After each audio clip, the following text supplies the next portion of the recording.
शिव जो ईश्वरों के भी ईश्वर हैं, महेश्वर शिव। शिव जो देवों के भी देव हैं, महादेव। शिव जो अघोरियों के भी ईश्वर हैं, अघोरेश्वर। शिव जो कपालिकों के भी ईश्वर हैं, कपालेश्वर, महाकापलेश्वर, महामृत्युंजय। काल भी जिससे नियंत्रित होता है, भय को भी जिससे भय लगता है, महाकाल, महाभैरव, नटराज शिव। शिव के अनेक स्वरूप हैं, शिव के अनेक रूप हैं। जिस रूप में जिसने शिव को जाना, उसने शिव को वैसा ही प्यार दिया, वैसा ही प्यार पाया भी। शिव का एक रूप है जगत गुरु, शिव का रूप। जब भारत देश में संकीर्णता, अज्ञानता और रूढ़ियों के पास से ये बंधा हुआ था, कहीं भी कोई रोशनी की किरण नहीं दिख रही थी। पूरा विश्व अध्यात्म के संक्रांति काल से गुजर रहा था। उस काल में सन 1980 के दशक में शिव के शिष्य साहब हरिनानंद जी ने आवाहन किया जगत के लोगों को कि जगत का एक एक व्यक्ति शिव का शिष्य हो सकता है, आइए भगवान शिव को अपना गुरु मानते हैं। साहब श्री ने कहा, शिव जन जन के गुरु हैं, मेरे हैं, आपके भी हो सकते हैं। मैंने परीक्षा की है, आपकी परीक्षा भी प्रार्थनीय है। उन्होंने प्रार्थना की, उन्होंने ये नहीं कहा कि मैं कह रहा हूँ इसलिए मान जाओ। उन्होंने कहा कि मैंने पिछले 8 वर्षों में, जब से मैंने शिव को गुरु माना, परीक्षा ही परीक्षा की अपने गुरु की।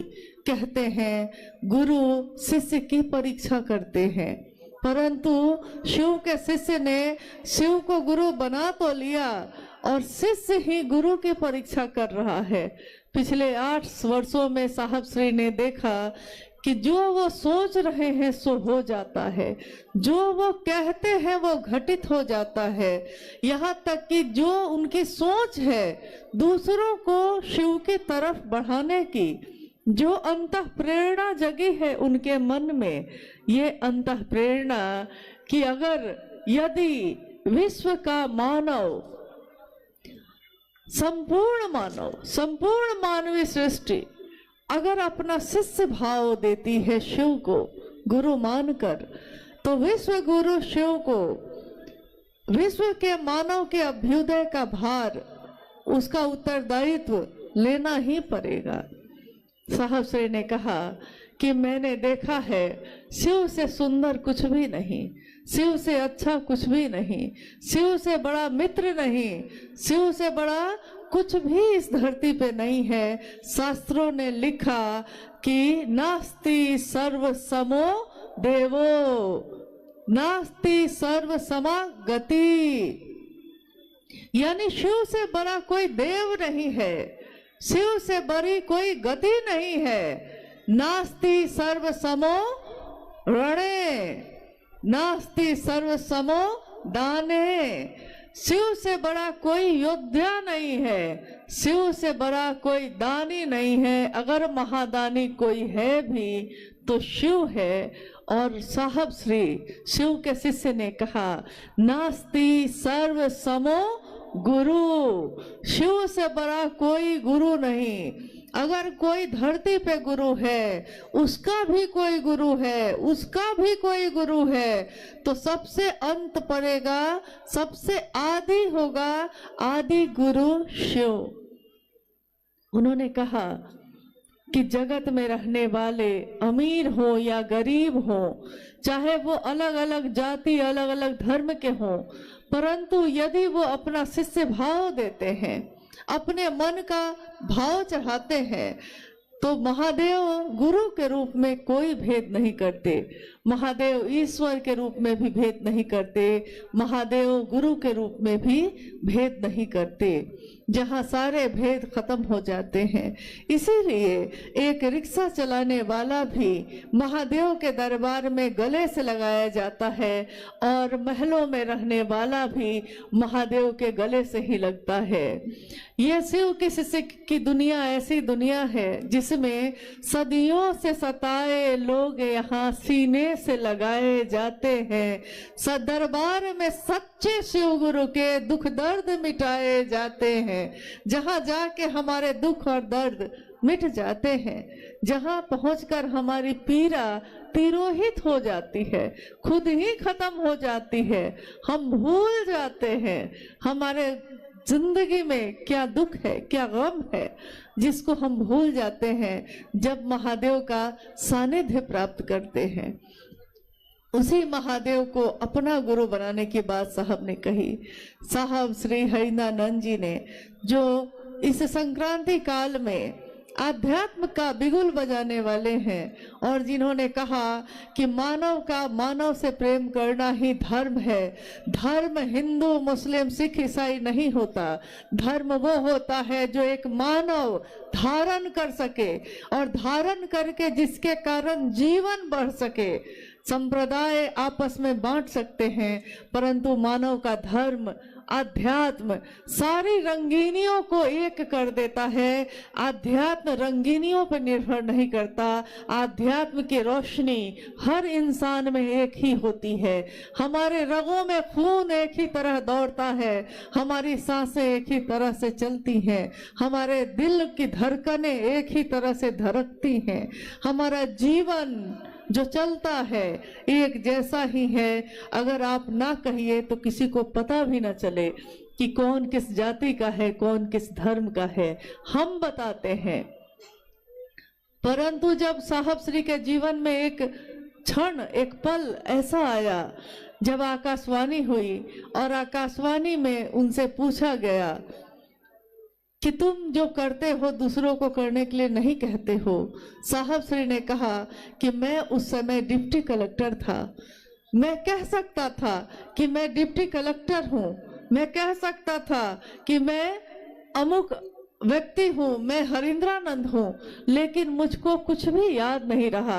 मुझको बस इतना ही याद रहा कि मैं शिव का शिष्य हूँ और मैं शिव का शिष्य बनाता हूँ, शिव का शिष्य हूँ और शिव शिष्य बनाता हूँ। इस परिचय के अलावा मुझको कुछ भी याद नहीं रहा कि मैं कौन हूँ, कहाँ से आया हूँ, कहाँ को जाऊँगा। आध्यात्म आत्मा का विज्ञान है, खुद की खोज है, स्वयं की खोज। मैं कौन हूँ, कहाँ से आया हूँ, कहाँ को जाऊंगा और मेरे इस जीवन का उद्देश्य क्या है। जब शिव की शिष्यता की व्याप्ति हुई थी उससे पहले उसकी पृष्ठभूमि में, यानी शिव की शिष्यता आज जो व्यापक है, जिसकी व्याप्ति दिख रही है चारों तरफ, जहां जाइए वहां शिव का शिष्य मिल जाता है, जहां जाइए हाथों में रुद्राक्ष के कंगन वाले गुरु भाई गुरु बहन मिल जाते हैं। इससे पहले जब यह व्याप्ति हुई भी नहीं थी उस समय साहब श्री ने पृष्ठभूमि में उसकी तैयारी शुरू की थी कि विश्व का मानव शिव भाव से भर सके, यह पूरी धरती शिवमय हो सके। इस तैयारी में उन्होंने काफी पीड़ा भी सही, काफी कष्ट भी सहे। साहब कहते हैं कि जब से चला हूँ चलता ही जा रहा हूँ, बस चलता ही जा रहा हूँ और इस धराधाम पे आया हूँ। मेरे जीवन के इतने वर्ष बीत गए हैं, एक दिन सबको यहाँ से जाना होता है, मुझको भी जाना होगा। धराधाम से सबको जाना ही पड़ता है, परंतु मैं जब से यहाँ आया हूँ मैंने अपने जीवन में इसके सिवा कुछ भी और नहीं चाहा कि शिव हमारे आपके सबके गुरु हो जाए। मैंने चतुष्टय कोई कामना नहीं की, मैंने अर्थ धर्म वित्त काम मोक्ष किसी चीज की कामना नहीं की। मेरे मन में एक ही कामना है कि हर व्यक्ति सचमुच में शिव का शिष्य बन जाए। इसके सिवा मैंने शिव से कुछ नहीं मांगा। दुनिया ने शिव से मांगा, दुनिया ने शिव से अपनी मनोकामनाओं की पूर्ति मांगी। उन्होंने उपवास किया, साधना की, उपासना की, मंत्रों का जप किया और महादेव से मांगा। महादेव ने औढ़ दानी के रूप में, ईश्वर के रूप में, समदर्शी होने के रूप में सब कुछ दिया। परंतु महादेव का एक रूप जो ज्ञान देता है, जो ज्ञान दाता का स्वरूप है, उससे विश्व के मानव नहीं जुड़े। साहब कहते हैं कि मुझको पीड़ा है इस बात की, जब इतना सुंदर गुरु है तो क्यों नहीं शिव को ही अपना गुरु बनाया जाता है। और गुरु कोई हो, चाहे वो शरीर में हो, चाहे वो शरीर से परे सूक्ष्माति सूक्ष्म स्वयं ईश्वर हो, गुरु भेद नहीं करता। जो शिष्य बन के जाता है वो किसी जाति का हो, किसी धर्म का हो, किसी वर्ण का हो, अमीर हो, गरीब हो, कोई हो, गुरु ज्ञान देने की जिम्मेदारी वहन करते हैं और कोई भी शिष्य बनकर शिव को गुरु बना सकता है।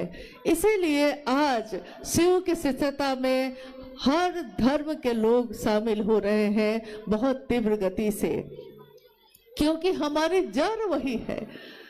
आज टहनियां हैं, पत्ते हैं, वृक्ष की शाखाएं, प्रशाखाएं फूट रही हैं, परंतु उसकी जड़ तो एक ही है। हमारी उत्पत्ति का मूल एक ही है, हमको जाना भी एक ही जगह है। तो जो शिव जगत के गुरु के रूप में आज विराजमान है, हम आज उनको अपना गुरु बनाकर अपने जीवन को धन्य मानते हैं। कभी हमने सुना था कि राजा भगीरथ ने, जिनके बारे में आपने सुना था या सुना होगा, अपने बड़े बुजुर्गों से सुना होगा, शास्त्रों में पढ़ा होगा, किताबों से जाना होगा, कहानियां सुनी होंगी कि जब माँ गंगा का अवतरण हुआ था यहाँ धरती पे, जब माँ गंगा यहाँ नहीं थी, उससे पहले की घटना है कि एक राजा हुए भगीरथ। राजा भगीरथ के पूर्वज सबका संहार हो गया, सब मृत्यु को प्राप्त हुए, परंतु किसी का उद्धार नहीं हो रहा था। जब उद्धार नहीं हुआ तो लोगों ने सुझाव दिया राजा भगीरथ को कि अगर आकाश गंगा से गंगा नदी धरती पे उतर जाए और उसकी पावन जलधारा में आपके पूर्वजों की अस्थियां अगर भींग जाए, उसमें प्रवाहित हो जाए, तो सबको उद्धार हो जाएगा। लेकिन ये काम बड़ा कठिन है। मात्र माँ गंगा को जमीन पे उतारने की बात हो रही थी, लेकिन बात बड़ी कठिन है, बहुत मुश्किल है, इतना आसान नहीं है। तो राजा भगीरथ ने तपस्या शुरू की माँ गंगा की। कितने वर्षों के कठोर तपस्या के बाद गंगा प्रकट होती हैं। राजा भगीरथ गंगा से कहते हैं कि माँ, आप धरती पे उतर आइए, मेरे पूर्वजों का उद्धार होगा। माँ गंगा कहती हैं, क्योंकि उस समय उनके जल में, उनके जल की धारा में बड़ा प्रवाह है, बहुत तेज है, बहुत तीव्र है वो। तो उन्होंने कहा कि भगीरथ, मैं उतर तो आऊं धरती पे, परंतु धरती में इतनी ताकत नहीं है कि वो मेरे इतने तीव्र, इतनी तेज गति को बर्दाश्त कर सके। अगर मैं इस गति से उतरी धरती पे तो पूरी धरती डूब जाएगी, कुछ भी बचेगा नहीं।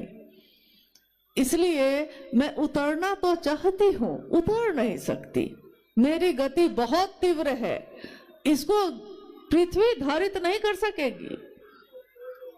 अब भगीरथ बड़े निराश हुए, तो सबने उनसे कहा कि भाई, जब हारे को, जब सब जगह से हार जाता है कोई, तो वो शिव की शरण में जाता है। अब महागुरु महादेव ही, वो शिव ही आपके इस पीड़ा का समाधान कर सकते हैं। आप उनकी तपस्या करिए। कहानी है कि राजा भगीरथ ने शिव की तपस्या शुरू की। घनघोर तपस्या करते करते एक दिन शिव प्रकट होते हैं, पूछते हैं, भगीरथ क्या चाहिए? भगीरथ कहते हैं कि मुझको माँ गंगा को उतारना है जमीन पे, मगर वो कहती है कि मेरी गति इतनी तेज है कि धरती बर्दाश्त नहीं कर सकेगी महादेव, अब मैं क्या करूं। महादेव ने कहा बस इतनी सी बात है, ये कौन सी बड़ी बात मांगी तुमने। और कहानी है, घटना है कि शिव ने अपनी जटाओं को खोला है और माँ गंगा को कहा है कि उतरो, अपनी तीव्र गति के साथ उतरो, तुम में जितना तेज है, जितनी गति है, उस गति के साथ उतरो। गंगा तीव्र गति से उतरती है, तेज से, अहंकार से भरी हुई कि मुझसे बड़ी गति, मुझसे बड़ा तेज किसी में नहीं है, उतरती चली जाती हैं, शिव की जटाओं में समाती चली जाती हैं और शिव अपनी जटाओं को बांध लेते हैं। गंगा उस जटा में अंदर ही समाहित रह जाती हैं। अब भगीरथ फिर परेशान हुए। भगीरथ ने कहा कि शिव भगवान, आपने तो माँ गंगा को उतारा परंतु अपनी जटाओं में बांध लिया, फिर मेरा क्या फायदा हुआ, मेरे पूर्वजों का उद्धार तो नहीं हुआ। तो कहते हैं, कहानी है ये, कहते हैं कि शिव ने अपनी जटा का थोड़ा सा हिस्सा, बस थोड़ा सा हिस्सा खोला है और गंगा जो इतनी तेज से उतरी थी धरती की तरफ, धीरे धीरे धीरे धीरे पतली सी गंगोत्री में उनकी धारा है, पतली सी धारा धीरे धीरे धीरे धीरे धरती पे उतरी है और आगे जाकर बहुत चौड़ी होती चली गई है, लेकिन वो प्रवाह शांत हो गया है। तो आज भी लोग भगीरथ का नाम लेते हैं, आज भी लोग कहते हैं कि हे भगीरथ राजा ऐसे थे जिन्होंने गंगा को उतारा शिव की जटाओं में, शिव की जटाओं से गंगा धरती पे उतरी।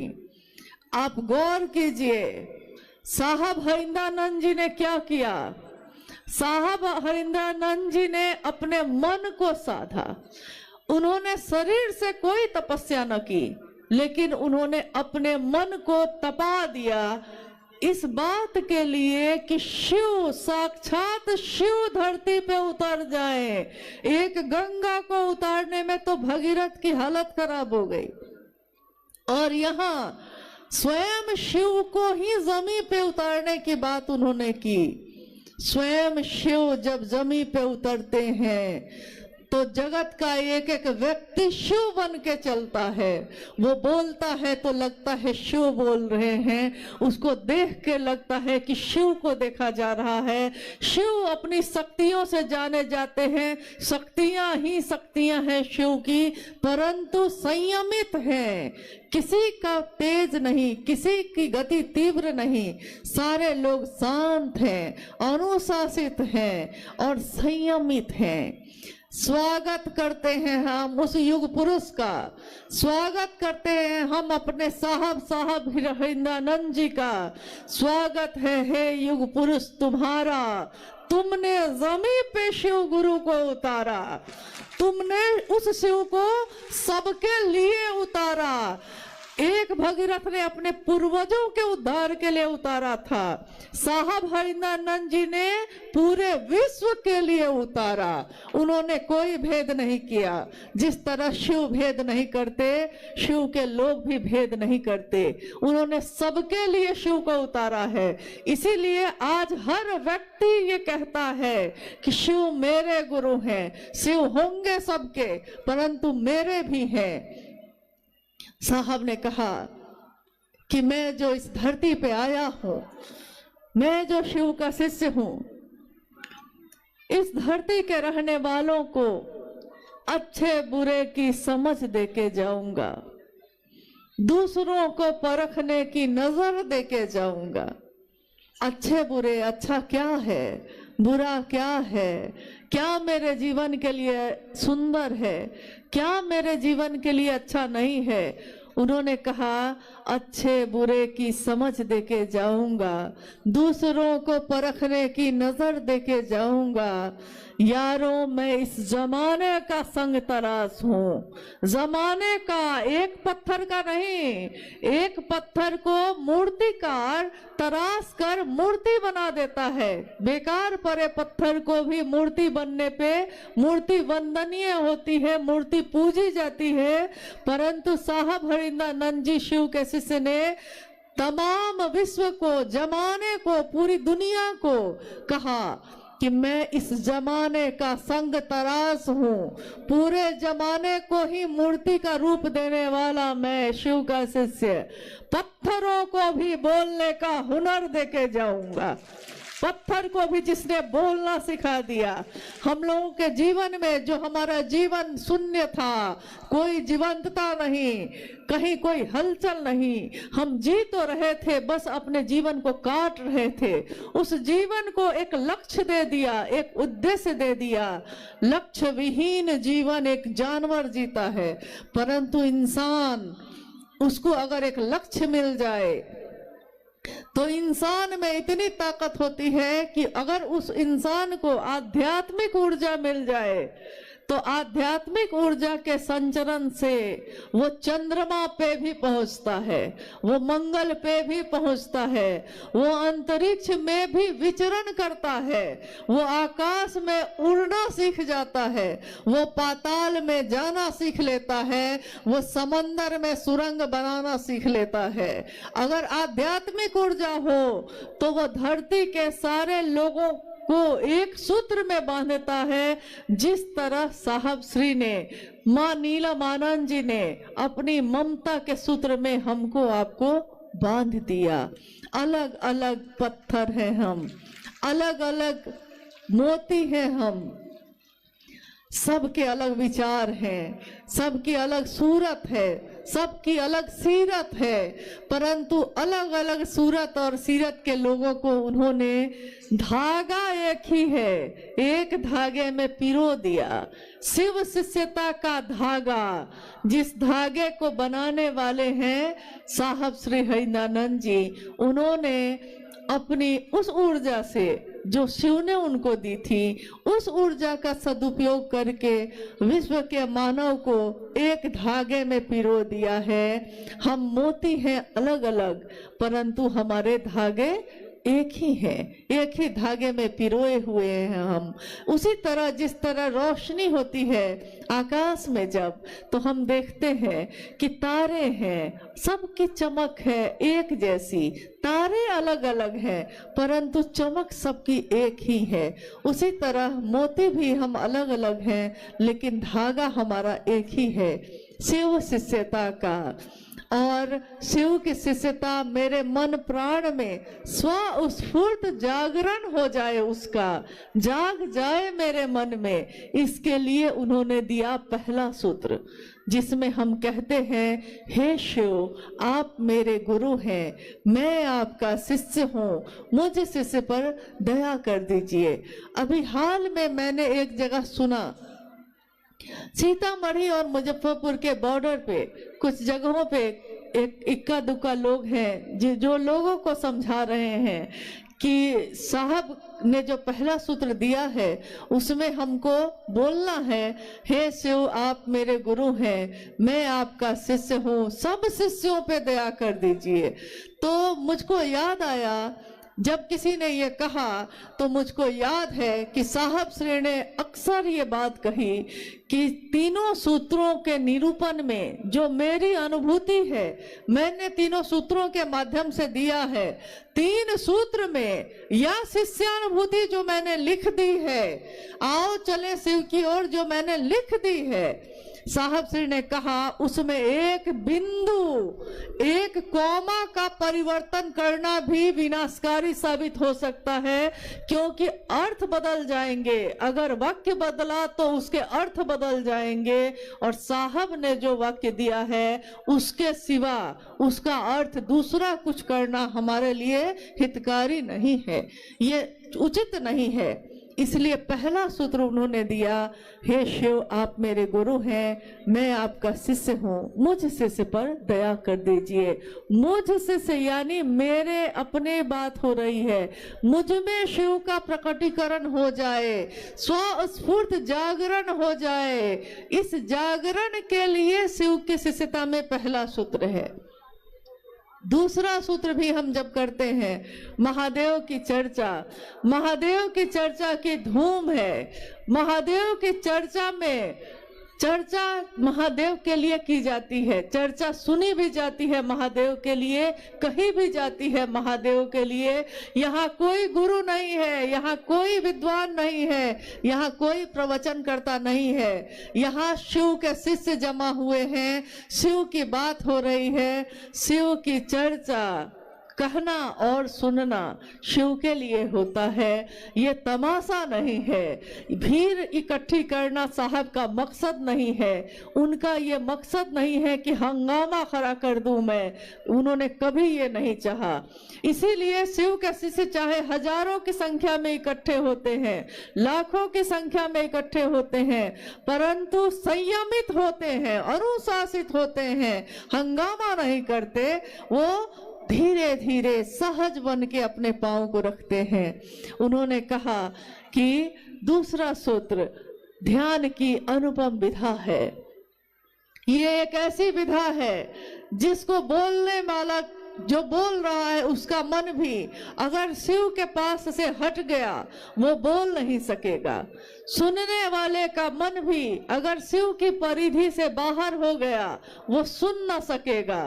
तो बोलने वाले का मन भी, सुनने वाले का मन भी शिव की परिधि में रहना बहुत जरूरी है, अनिवार्य है। इसीलिए महादेव से दया मांगकर ही महादेव की चर्चा करिएगा, ताकि मेरा मन हमेशा शिष्य बनकर उनकी महिमा का गान गाता रहे, मेरे गुरु शिव सबके हो जाए, इसका काम हमारे आपके इस शरीर से होता रहे, इसी की कामना है। तीसरा सूत्र जिसमें साहब श्री ने कहा कि शिष्यता के भावांतरण के लिए शिव के गुरु स्वरूप को प्रणाम निवेदित करना आवश्यक है। शिष्यता का भावांतरण, इसका अर्थ होता है हमारा जो विचार है, अभी जो मैंने विचारों में शिव को गुरु बनाया है, ये मेरा स्वभाव बन जाए, मेरा शिष्य भाव बन जाए, मैं शिष्य का भाव लेकर जगत में उतरूं, व्यष्टि का नकाब हटाकर समष्टि की ओर चलूं। मैं जो एक व्यक्ति हूँ, मैं जो अमुक व्यक्ति हूँ, मैं शिव का शिष्य बनकर जगत में, समष्टि में, समाज में, दुनिया में उतरूं जो मेरे हृदय में है। अगर मेरे हृदय में शिव की रोशनी का दिया, शिव के ज्ञान का दिया जल रहा है, तो मैं उस ज्ञान के दिए को लेकर धरती पे उतरूं, समाज में उतरूं, ताकि समाज में जो आध्यात्मिक और मानसिक अंधेरा छाया हुआ है उसमें रोशनी लाई जा सके। वो अंधेरा स्वतः दूर हो जाता है रोशनी के आने से। अंधेरा रहता ही है, हमेशा रहता है, शाश्वत है वो, परंतु एक रोशनी की किरण आते ही तमाम अंधेरे दूर हो जाते हैं। जिस तरह परसों जब हम लोग पटना उतरे, रांची से पटना आए, पटना से मुजफ्फरपुर पहुंचे, परसों हम लोग जब उतरे तो चारों तरफ कुहासा ही कुहासा था, चारों तरफ अंधेरा ही अंधेरा दिख रहा था। गाड़ी जो चल रही थी उसकी रोशनी भी बड़ी मुश्किल से कुछ दूर तक दिख रही थी, और उसी समय से हम लोग मन ही मन इस बात की प्रार्थना करने लगे कि महादेव का काम है, पता नहीं महादेव की दया कैसी होगी, कैसे इस कार्यक्रम को निकाला जा सकेगा, लोग कैसे सुरक्षित आएंगे, लोग कैसे जाएंगे। कहीं मैदान में अगर थोड़ी दूर भी दिखाई न दिया तो लोगों को कितनी असुविधा हो जाएगी। तो मन ही मन हम सब ने महागुरु महादेव से प्रार्थना की, महादेव की असीम दया से आज सुबह से मौसम देखिए कैसा है। आज सुबह से अपने सूरज अपनी रोशनी को बिखेर रहा है। उस सूरज को धन्यवाद है जिसने शिव के शिष्यों की मदद की। जिसने शिव की शिष्यता की इस पावन जलधारा को और अपनी तपिश देकर और सुंदर कर दिया। महादेव की दया पल प्रतिपल चमत्कार के रूप में हमारे आपके जीवन में उतर रही है, परंतु हम देखना नहीं चाहते। हमारे सामने पल प्रतिपल हम जीवित हैं, सांस लेते हैं। ये दुनिया का सबसे बड़ा चमत्कार है। एक कैमरा जो सामने लगा है उसके लेंस की भी एक क्षमता है, इंसान के आंखों के लेंस की कोई क्षमता नहीं है। कोई कंप्यूटर, कोई मॉनिटर, कोई मोबाइल, उसकी भी एक क्षमता है। इंसान के इस दिमाग की अनंत क्षमता है, क्षमता उसकी सीमित नहीं है। एक धड़कन की क्षमता असीमित है, अनंत है। यानी महादेव ने जो बनाया है, महादेव से बड़ा वैज्ञानिक भी कोई नहीं, महादेव से बड़ा बुद्ध भी कोई नहीं, महादेव से बड़ा वैद्यनाथ भी कोई नहीं। और वो महादेव मेरे आपके गुरु हुए हैं। महादेव के इस गुरु स्वरूप की व्याप्ति हम दुनिया में कर सकें, इसकी कामना करिए। साहब और दीदी का आशीर्वाद सभी शिव शिष्यों के साथ है। कौन कहता है साहब हरिंद्रानंद जी नहीं है? वो हम सभी शिव शिष्यों की धड़कनों में है, हमारी आवाज में है, हमारी सोच में है, हमारे विचार में है, हमारे इस शिष्य भाव की कृतज्ञता में है। वो शिव हमारे दिल में बैठे हैं और हमारे साहब और दीदी दोनों शिव के साथ ही हमारे हृदय में विराजमान है, सदैव रहेंगे। आने वाली पीढ़ी भी उनको कभी भूल न सकेगी। आने वाली पीढ़ी, हमारा शरीर का लय होगा, आपके शरीर का लय होगा, परंतु शिव शिष्यता का लय कभी नहीं होगा। हमारी गणना है 1 साल, 2 साल, 5 साल, 1000 साल, मनवंतरों तक शिव की कोई गणना नहीं है। शिव का कोई साल नहीं, शिव का कोई वर्ष, शिव के दिन, शिव की दोपहर, शिव की शाम नहीं। शिव की शिष्यता अनवरत मनवंतरों तक, जब तक शिव है ये शिष्यता भी चलती रहेगी, पल्लवित पुष्पित होती रहेगी और विश्व में समानता, सहृदयता और शांति के सुमन को खिलाती रहेगी। ये साहब और दीदी का आशीर्वाद है विश्व के मानव को, और ये आशीर्वाद फलीभूत होता ही रहेगा। आइए, आज इस शिव गुरु महोत्सव में मैं देख रही हूँ कि गुरु भाई गुरु बहन थोड़ा कष्ट में है, क्योंकि अनुमान से ज्यादा गुरु भाई गुरु बहनों की उपस्थिति है। मैं आपसे निवेदन करती हूँ कि आप जहाँ हैं वहाँ स्थिर से थोड़ी देर और रहिए। थोड़ी देर अभी कार्यक्रम चलेगा और जल्दी ही हम लोग समापन करेंगे, ताकि शिव के शिष्य सही समय पे अपने गंतव्य, अपने घर को वापस पहुंच सके, सुरक्षित पहुंचे। कभी भी साहब ने ये नहीं चाहा कि शिव के शिष्यों को कष्ट हो, हमेशा उन्होंने आपका, हमारा सुरक्षित जीवन मांगा। इसलिए सभी के जीवन को सुरक्षित रखना भी हमारा कर्तव्य है। आइए हम लोग कुछ जिज्ञासाओं पे बात कर लेते हैं, अगर जिज्ञासा आई है। दीदी से निवेदन है। अच्छा, एक जिज्ञासा आई है। स्वर्णा कुमारी, शिष्ट भाव प्रगाढ़ होकर व्यक्ति के स्वभाव हो जाए, ये स्थिति सामान्य नहीं है। ये शिष्य अनुभूति में साहब ने लिखा है, ये सामान्य नहीं है, ऐसा उन्होंने लिखा।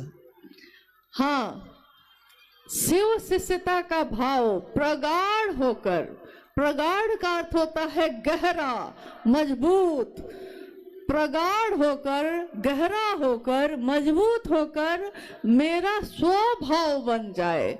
यानी ऐसा नहीं देखा देखी नहीं, मैं नहीं कहता देखा देखी सुनी सुनाई, मैं कहता आंखन देखी। यानी मैं खुद में महसूस कर लूं, मेरा स्वभाव बन जाए शिष्य का भाव। इसी के लिए, शिष्यता के भावांतरण के लिए ही उन्होंने तीसरा सूत्र दिया है, शिष्य भाव मेरा स्वभाव बन जाए। जिस तरह मेरा स्वभाव है, मैं किसी की पुत्री हूँ, मैं किसी की बेटी, किसी की पत्नी, किसी की बहू, किसी की माँ हूँ, ये मेरा स्वभाव है। मेरी पुत्री मेरे पास बैठी है, मेरे मन में इसके लिए ममता फूटे, इसके लिए मैंने कोई तपस्या नहीं की। जिस दिन इसके आने की खबर हुई, जिस दिन मुझको सूचना हुई कि मैं माँ बनूंगी, मेरे मन में माँ का स्वभाव स्वतः प्रकट हो गया और स्वतः मेरे मन में ममता हिलोरे लेने लगी। तो जिस दिन मेरा मन सचमुच में समझ लेगा कि शिव मेरे गुरु हैं, मेरे मन में शिष्य भाव प्रकट हो जाएगा और शिष्य भाव प्रकट होकर प्रगाढ़ बनेगा। जब हम बार बार दोहराएंगे, जब हम बार बार कहेंगे, हे शिव आप मेरे गुरु हैं, मैं आपका शिष्य हूँ, मुझ शिष्य पर दया कर दीजिए। ये जब बार बार हम दोहराएंगे तो हमारा मन सचमुच में समझ जाएगा कि शिव मेरे गुरु हैं और मेरा ये स्वभाव बन जाएगा। ये सामान्य तो नहीं है, परंतु शिष्यता की दुनिया में हमेशा असामान्य बातें ही घटित होती हैं। जो सामान्य नहीं है शिव उसको सामान्य बनाते हैं, जो सहज नहीं है शिव उसको सहज बनाते हैं। इसीलिए मनुष्य के सहज प्रेम से परमात्मा भी लभ्य होते हैं। आइए हम लोग दूसरी जिज्ञासा पे चलते हैं। आप बोलने वाली हैं? बोलिए, जल्दी बोलिए। इसमें है साउंड है। दीक्षा के माध्यम से शिष्य अपने गुरु से आध्यात्मिक अनुशासन का दायित्व ग्रहण करते हैं। कृपया समझाने की कृपा करें। जिज्ञासा है, दीक्षा के माध्यम से शिष्य अपने गुरु से आध्यात्मिक अनुशासन का दायित्व ग्रहण करते हैं। कृपया समझाने की कोशिश करें। दीक्षा के माध्यम से शिष्य अपने गुरु से आध्यात्मिक अनुशासन लेता है। दीक्षा, शिव की शिष्यता में कोई मंत्र कान में नहीं दिया जाता, शिव के शिष्यता में कोई उपासना साधना नहीं बताई जाती। शिव की दया ही शिव शिष्यता में शिव शिष्यों के लिए दीक्षा का काम करती है। शिव की शिष्यता का विचार, ये भाव, ये विचार जो हमारे मन में प्रवेश करता है, यही दीक्षा मानी गई है। और जैसे ही मेरा मन ये समझता है कि मैं अमुक व्यक्ति की बेटी हूँ, मेरा मन अगर इसको याद रखता है तो मैं दुनिया में चाहे कहीं भी जाऊं, मेरे मन में, मेरे आचरण में एक अनुशासन स्वतः उतर जाता है। लोग कहते हैं चलो वहां चलते हैं, हम कहते हैं कि नहीं, अगर मैं जाऊंगी लोग कहेंगे कि अमुक अमुक गुरु भाई जो है उनकी बेटी पता नहीं कहाँ कहाँ घूम रही थी। देखिए, पिता का भान है कि भाई नागेंद्र बाबू की बेटी कहाँ घूम रही थी, भाई स्वतः अनुशासन आ गया। एक मन में पिता की स्मृति आई तो अनुशासन आ गया। गुरु की याद रहेगी मैं किसका शिष्य हूँ, तो मैं अपने जीवन में चाहे किसी से बात करूं, चाहे हंसूं, चाहे बोलूं, चाहे चलूं, चाहे बैठूं, मेरे हर काम में एक आध्यात्मिक अनुशासन स्वतः उतर जाएगा। ये शिव की शिष्यता की याद अगर रह गई, शिव की दया की याद रह गई, शिव की दया ही दीक्षा कही जाती है, याद रह गई तो मेरा मन चाहे मुझको जहां ले जाए, परंतु ये शरीर हमेशा एक आध्यात्मिक अनुशासन में रहेगा ही रहेगा। महारानी सीता की धरती पर आपका हार्दिक स्वागत है। महारानी सीता, जानना चाहता हूँ आध्यात्मिक जागरण एवं धार्मिक जागरण में क्या अंतर है? इसके साउंड का अच्छा लाइए तो बेटा एक बार दोहरा देते हैं, कोई बात नहीं। अच्छा कोई बात नहीं, ऐसा है। एक जिज्ञासा आई है कि महारानी सीता की धरती पे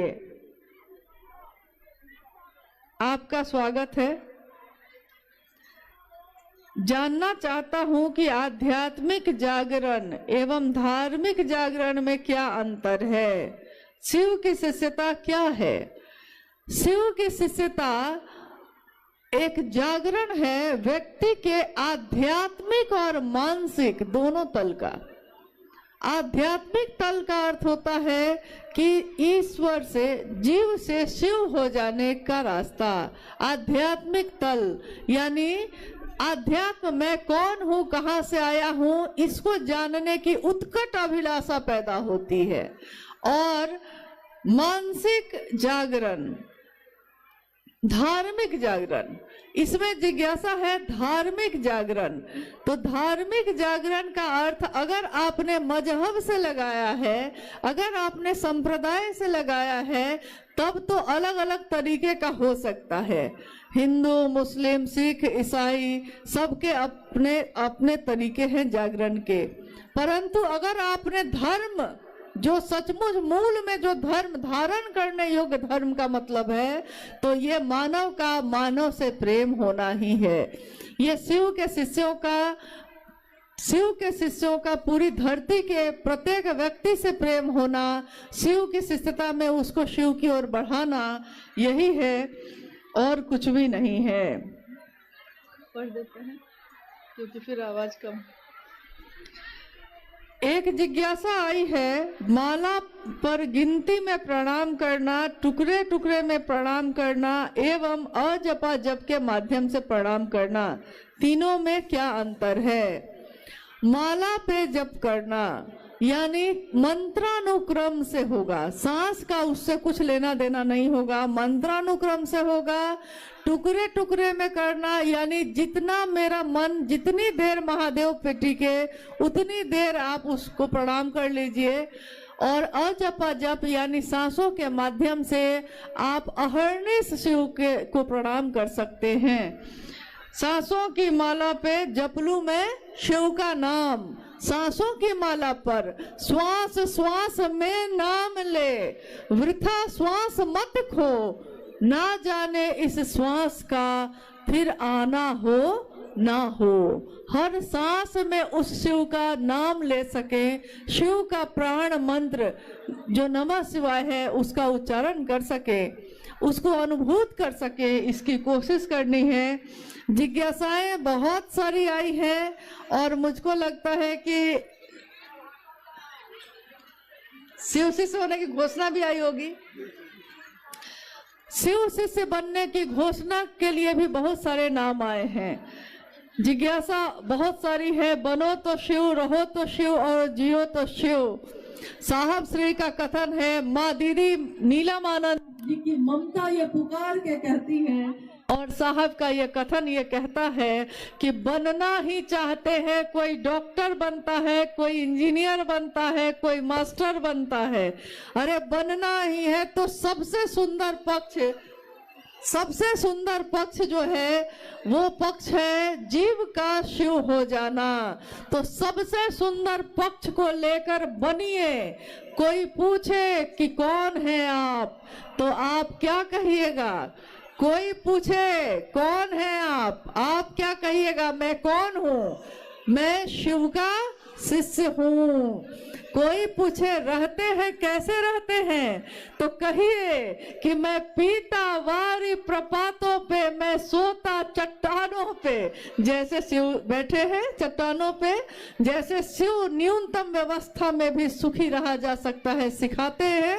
जो तीनों लोगों का वैभव देने वाले शिव हैं, वो सिखाते हैं कि न्यूनतम व्यवस्था में भी सुखी रहा जा सकता है। जियो तो शिव, जियो यानी जीवन को जीने की कोशिश करिए।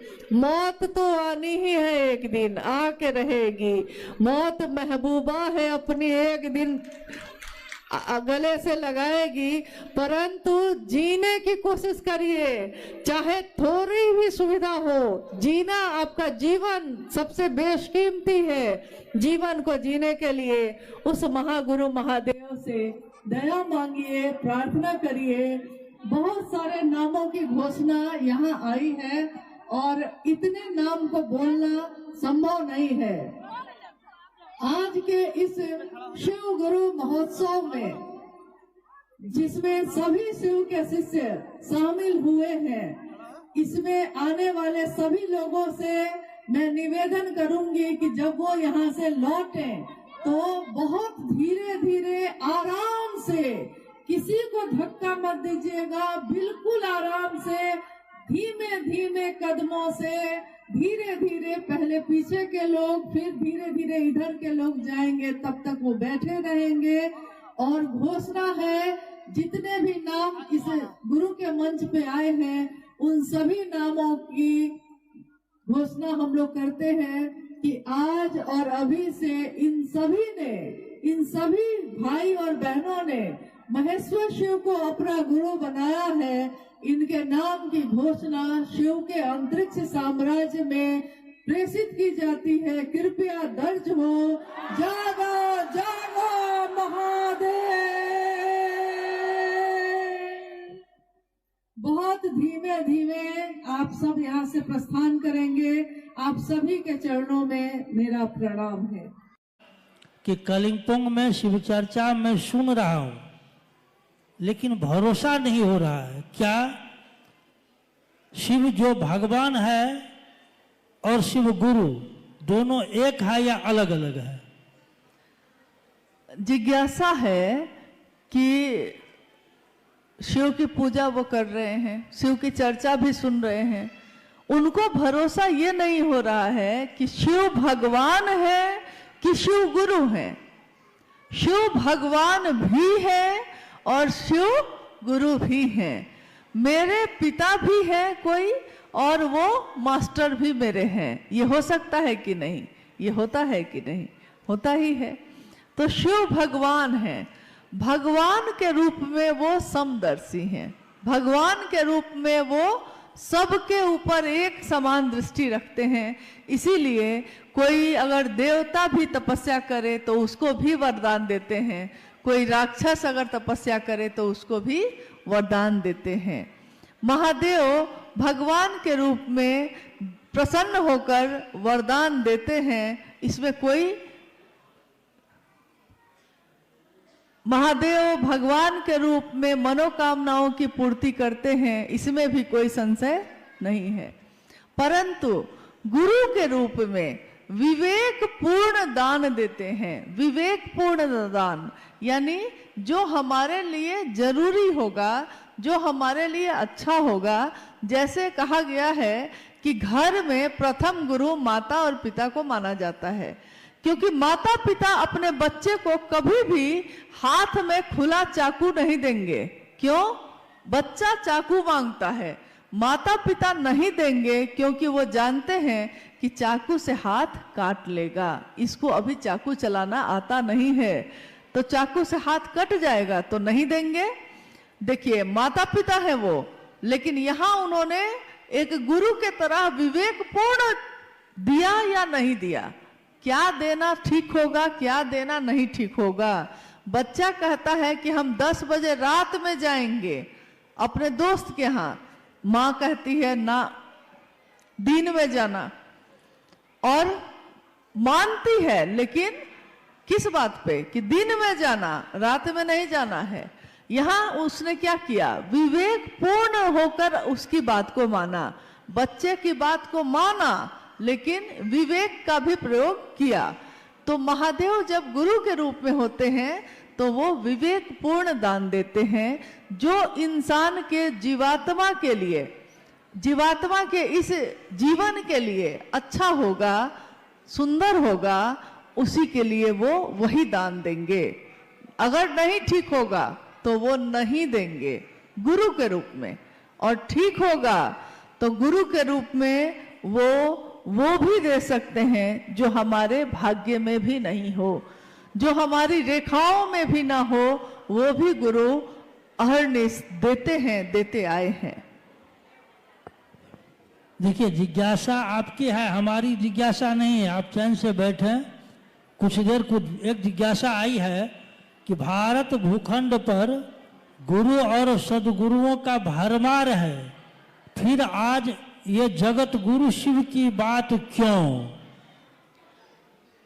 हाँ, एक ये जिज्ञासा है महत्वपूर्ण कि भारत भूखंड पे गुरु परंपरा की भरमार है, गुरु और शिष्य परंपरा इसकी भरमार है, फिर आज ये शिव के गुरु स्वरूप की बात क्यों हो रही है? भारत भूखंड पे गुरु की भरमार है, ये बात सही है, शरीरधारी गुरुओं की कोई कमी नहीं है, लेकिन कोई शरीरधारी गुरु भी एक दिन शरीर में नहीं रहते, तब हमको अंतर होना पड़ता है, अपने मन को उनसे मिलाना पड़ता है। मान लीजिए आपने कभी किसी शरीरधारी गुरु को गुरु माना होगा, लेकिन अगर वो बाद में शरीर में नहीं रहते हैं, फिर भी उनकी परंपरा शिष्य की चलती ही रहती है, क्योंकि शिष्य मन से मिलता है अपने गुरु से, और सही गुरुओं का अभाव भी है। प्राचीन समय में ऐसे बहुत सारे ऋषि मुनि या ऐसे गुरु हुए जिनके कारण धरती के लोग अच्छा जीवन जी पाए। कभी किसी ने कहा कि त्रेता युग है, ये सतयुग है ये, लेकिन आज जो युग है ये कलयुग है, और कली युग में ऐसा नहीं कि सारा कुछ खराब हो गया है। हालांकि शिव पुराण में शास्त्र ने कहा कि एक दिन ऐसा आएगा जब जगत के लोग धर्म से विमुख हो जाएंगे, गुरु और शिष्य परंपरा भी जाती रहेगी, और पाप और अनाचार का बोलबाला हो जाएगा। परंतु उस समय भी एक ही चीज हम सबके बीच बचेगी, एक ही विकल्प, एक ही चीज बचेगी, नमः शिवाय।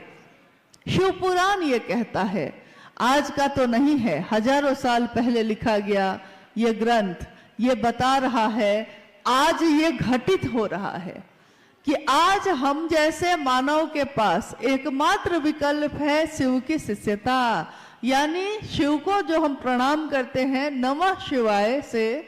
नमः शिवाय में शिव का मंत्र है, ये तो शिव का चैतन्य है जो हमारे मन में, हमारे चैतन्य में होता है, हम अक्सर उसी की बात करते हैं। अभी देखिए मुझको एक घटना याद आई जो साहब और दीदी ने अपने जीवन की बताई।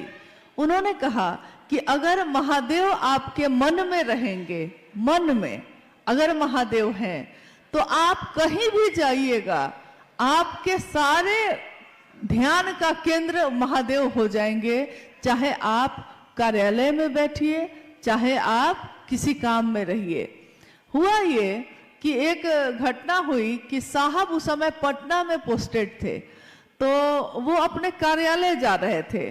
जब 10 बजे से 6 बजे तक वो अपने कार्यालय में, क्योंकि आप जानते हैं कि साहब हरिंद्रानंद जी जब रिटायर्ड हुए तो ज्वाइंट सेक्रेटरी कैबिनेट के तौर पे रिटायर्ड हुए थे।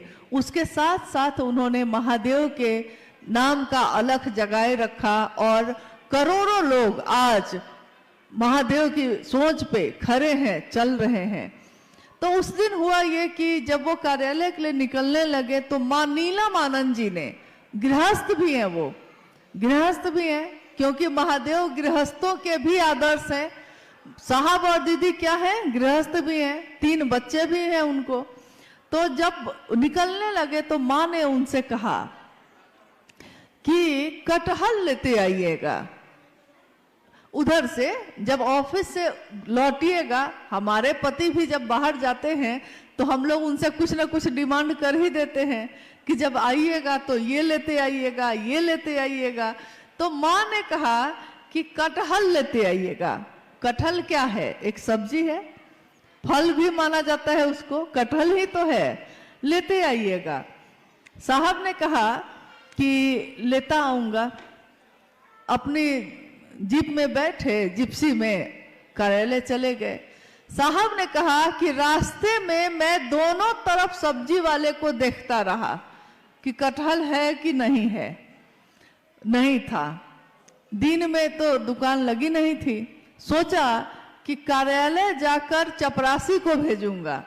कार्यालय में गए, उन्होंने चपरासी को बुलाया और कहा कि बाजार में जाके देखो तो कि कटहल आया है कि नहीं। चपरासी बाजार चला गया, लौट के आया, उसने कहा जी अभी नहीं आया है। फिर साहब काम में व्यस्त हो गए।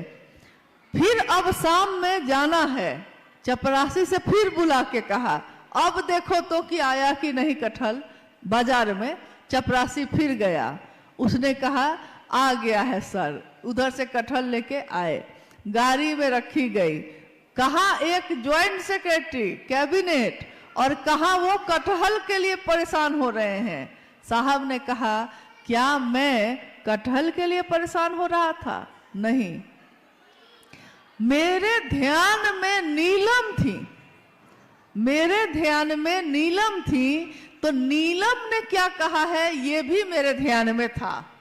मेरे ध्यान में शिव होंगे तो शिव ने क्या कहा, साहब दीदी ने क्या कहा, ये भी मेरे ध्यान में होगा। तो इसीलिए साहब ने कहा कि वो कटहल मेरे मन में घूमता रहा, जबकि मैं उतना पसंद भी नहीं करता, लेकिन कटहल नीलम ने कहा। महत्वपूर्ण यह है कि किसने कहा। तो यहाँ जब हम शिव को गुरु मानते हैं तो महत्वपूर्ण यह है कि हमने किसके कहने से माना, कौन है जो हमारे दिन और रात में भी हमारा साथ नहीं छोड़ता, जो हमारे चित्त में हमेशा विराजमान रहता है, जिसके लिए हम कहते हैं महादेव साहब दीदी बैठे हैं मेरे सीने में। हम ये कहते ही रहते हैं क्योंकि हमारे मन का ध्यान भी उन्हीं के आसपास घूमता रहता है। तो हमको याद रहता है कि साहब ने क्या कहा, क्यों कहा, क्या करना चाहिए हमको। अगर हमको याद ना रहे तो हमको ये भी याद नहीं रहेगा कि उन्होंने क्या कहा। ये याद इसीलिए है क्योंकि वो भी याद है। नहीं, एक जिज्ञासा है, एक ये बहुत सारे गुरु बहनों और गुरु भाई की जिज्ञासा है कि दीदी हम लोग कई बार विचार योजना बनाए कि जाएंगे रांची, नहीं जा पा रहे हैं, रुकावट कहाँ आ रही है? चाहता हूं लेकिन हम लोग रांची नहीं जा पा रहे हैं, कृपया कुछ आप बताएं। जिज्ञासा आपने सुनी है कि जिज्ञासा ये है कि कुछ गुरु बहनों की है कि वो लोग हर कुछ दिन के बाद तैयारी करते हैं कि रांची जहाँ साहब का स्थल है उपवन, हम लोग हर धाम जाते हैं, मेरे साहब की जगह है, हम लोग वहाँ भी जाना चाहते हैं। तो हम लोग तैयारी कर लेते हैं लेकिन जा ही नहीं पाते हैं। तो रुकावट कहाँ आ रही है? रुकावट कहीं नहीं होती। अगर हम किसी पर निर्भर हो जाते हैं तब रुकावट होती है। जैसे जब हम लोगों ने यहाँ आने का प्रोग्राम बनाया तो कुछ लोगों ने कहा कि कलिंपोंग में बहुत ठंड होगी, दिसंबर में मत जाइए, अप्रैल में जाइएगा। लेकिन चलने वाला जब चल देता है तो वो उसी में एडजस्ट हो जाता है, मतलब ठंड है कि गर्मी है उसी में ढल जाता है। तो हम लोग चले आए। रोकने वाले तो रोकते ही हैं, कहने वाले तो कहते ही हैं।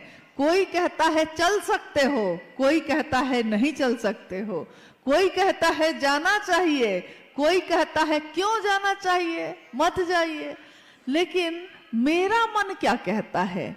मेरे कौन है वो जिनके लिए हम जाना चाहते हैं, जिनके पास जाना चाहते हैं? साहब और दीदी आज सबके साथ हैं। आप भी तो हम लोग के साथ हैं, तब भी हम लोग आए कि नहीं, आते हैं कि नहीं? कभी सिक्किम आते हैं, कभी सिलीगुड़ी आते हैं, कभी कलिंपोंग भी आ गए। आज से 15-16 साल पहले साहब के साथ आए थे हम लोग कलिंपोंग। यहाँ के टाउन हॉल में वो कार्यक्रम किया गया था। आज इतने सालों बाद फिर से कलिंपोंग में आने का मौका मिला तो सारी स्मृति, सारी बातें याद आने लगी। मुझको याद है कि जब टाउन हॉल से निकलकर हम लोग कार्यक्रम के बाद निकलकर होटल जा रहे थे तो रास्ते में एक फुटबॉल का मैदान था, शायद किसी स्कूल का था, कहाँ का था, कोई फुटबॉल मैदान है, टाउन हॉल से निकलने के बाद रास्ते में था। तो साहब ने कहा कि कलिंपोंग में महादेव का काम इतना हो कि एक दिन मैं आऊंगा, इस फुटबॉल ग्राउंड में महादेव की चर्चा हो। देखिए इतने साल पहले उन्होंने ये बात कही, लेकिन मुझको ये पूरा विश्वास है कि जो उन्होंने कहा है, कहीं के लिए कह दिया है, तो वो घटित हुआ ही है। चाहे वो 20 साल बाद हो, लेकिन वो हो के रहता है।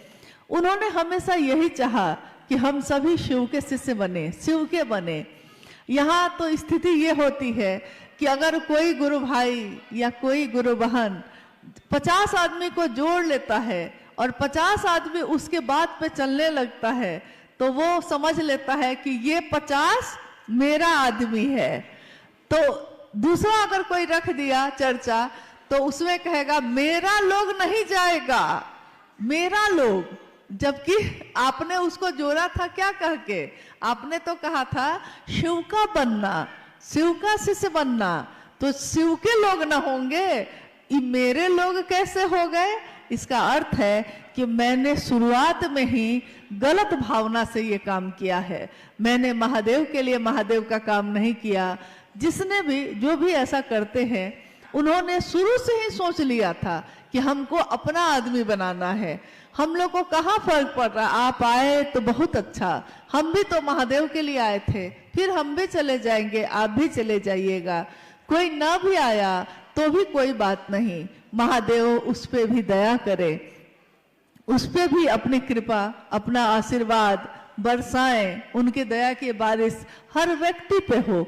हम शिव के शिष्य हैं, हम किसी का अशुभ नहीं सोच सकते, किसी का अहित नहीं सोच सकते, चाहे वो आपके साथ चले या ना चले।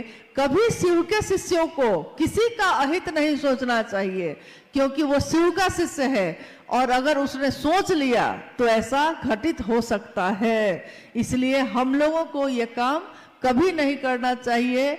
दूसरे गाली दे सकते हैं, हम लोगों को नहीं देना चाहिए। दूसरा आरोप लगा सकता है, हम लोगों को नहीं लगाना चाहिए, क्योंकि हम तो जानते हैं कि हम शिव के शिष्य हैं, भले वो जाने ना जाने। एक जिज्ञासा है, गुरु बहनों का कहना है कि दीदी, हम लोगों ने दीदी नीलम आनंद जी को तो देखा नहीं है। 2005 में दीदी नीलम आनंद जी शरीर छोड़ी, आप उनके साथ और साहब श्री के साथ गुजारे हुए अपना कुछ अनुभव सुनाइए। बाप रे बाप, दीदी से अनुभव पूछ रहे, एक अपना कुछ अनुभव बताइए कि आपने क्या अनुभव किया साहब और दीदी को। देखिए, दीदी नीलम आनंद 2005 में 17 जून को शिवलीन हो गई। आज से कितने वर्ष पहले? साहब 4 सितंबर 2022 को शिवलीन हो गए। और आज भी दीदी और साहब हम लोगों के साथ उसी तरह है, जरा भी कम नहीं हुआ है। रफ्तार और बढ़ गई है, नजदीकी और बढ़ गई है। शरीर में रहते जो थोड़ी दूरी भी थी, वो भी अब खत्म हो गई है। आपने जानना चाहा है, आपने पूछा है दीदी नीलम आनंद जी के बारे में।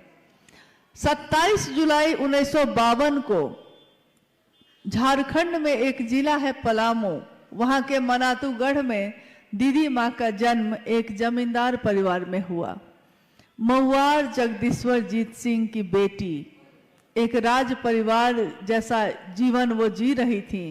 और जब उनका बचपन अब यौवन की तरफ गया, तो उनकी शादी हुई साहब हैदानंद जी से 22 मई सन 1972 को। 22 मई सन 1972 में साहब और दीदी जीवन संगिनी बने मनातूगढ़ में। और ये वो समय था जब साहब शमशान साधना किया करते थे। उन्होंने अपने जीवन के 12 वर्ष के बाद से 12वें वर्ष के बाद ही लगातार शमशान कब्रिस्तान साधना, कुंडलनी जागरण, योग, तंत्र, मंत्र, यंत्र, जितनी तरह की विधाएं होती हैं सबको आजमा लिया था। परंतु जब उनका विवाह हुआ मां नीलम आनंद से, तो मां ने देखा कि मेरे पति एक तरफ साहब कानून की पढ़ाई कर रहे थे और एक तरफ वो शमशान साधना कर रहे थे। तुलना नहीं है। विसंगतियों में संगति की स्थापना करते हैं शिव। इसी तरह उनके जीवन को भी देखते हैं हम लोग तो अनमिल आखर जैसा है, विसंगतियों में ही संगति की स्थापना है।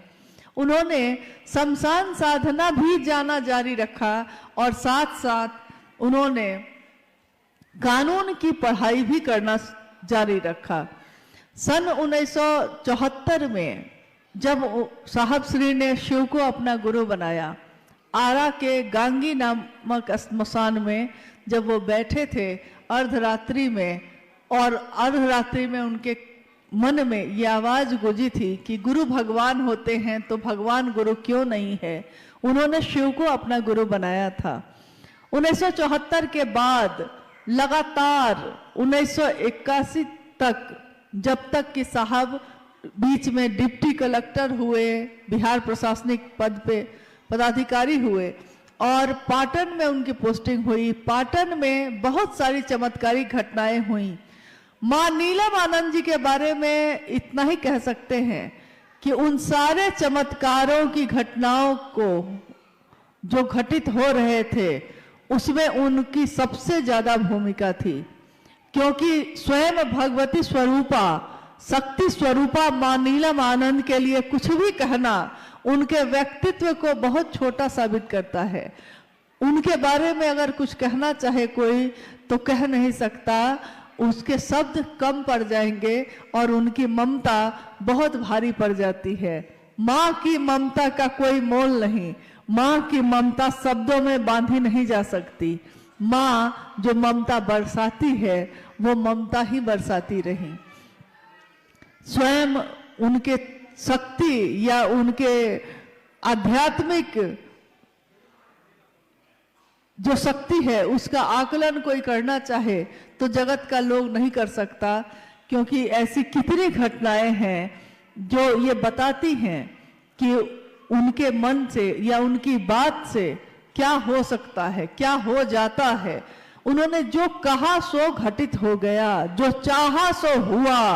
उन्होंने कहा था एक दिन जब 13 लोग थे मात्र, शिव गुरु महोत्सव पहला 13 व्यक्ति, और उस दिन साहब ने कहा था कि आज जो 13 लोग हैं एक दिन 13 करोड़ होंगे।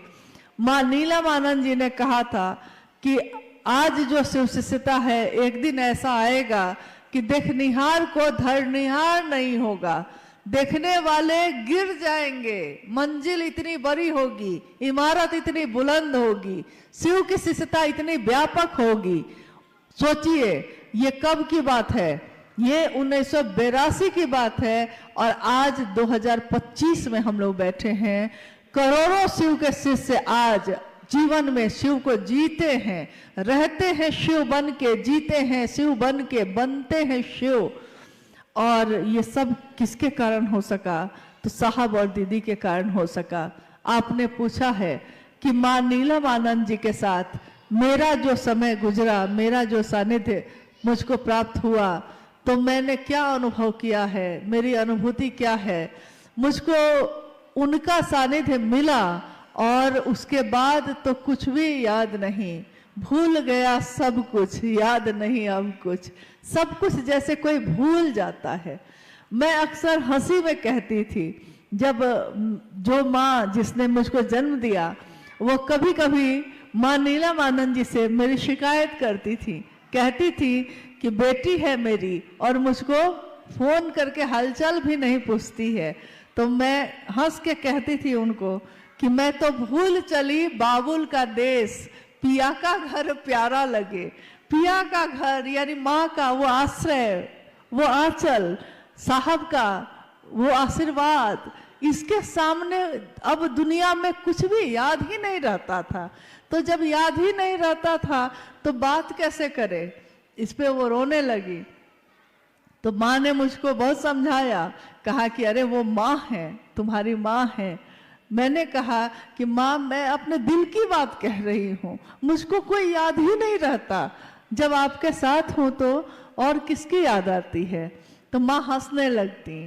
कितनी यादें हैं, कितनी स्मृतियां हैं, लेकिन यही कहूंगी कि उनकी अनुभूतियों को शब्दों में बताना नामुमकिन है, मुश्किल है, संभव नहीं है।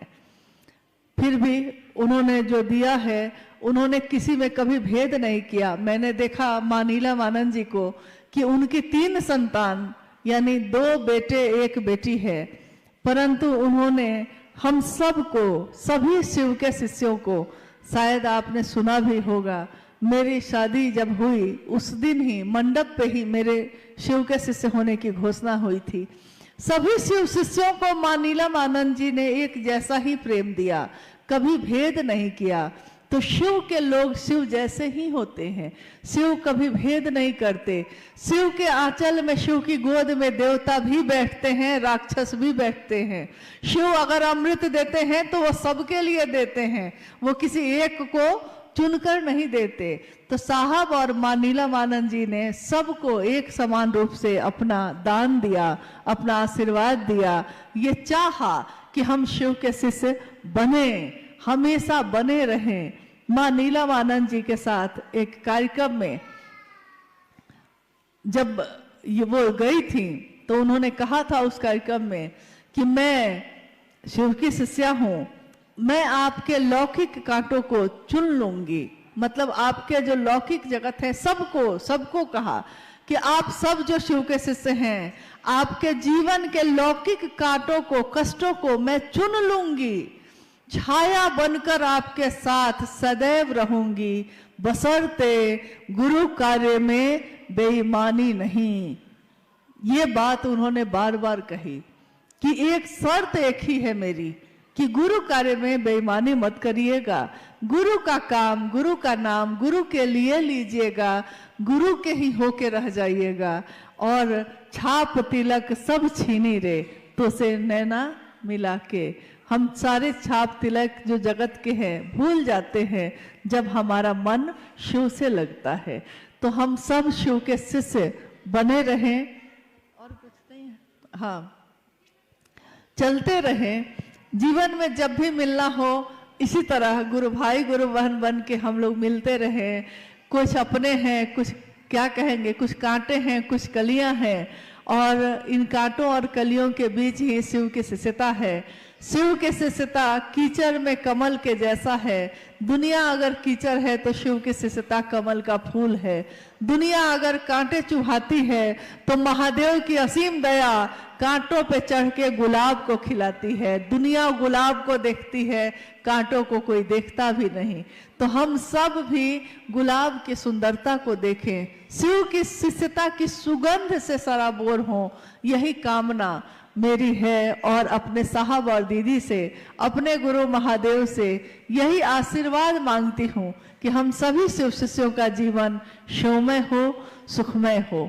आप सभी के चरणों में मेरा प्रणाम है।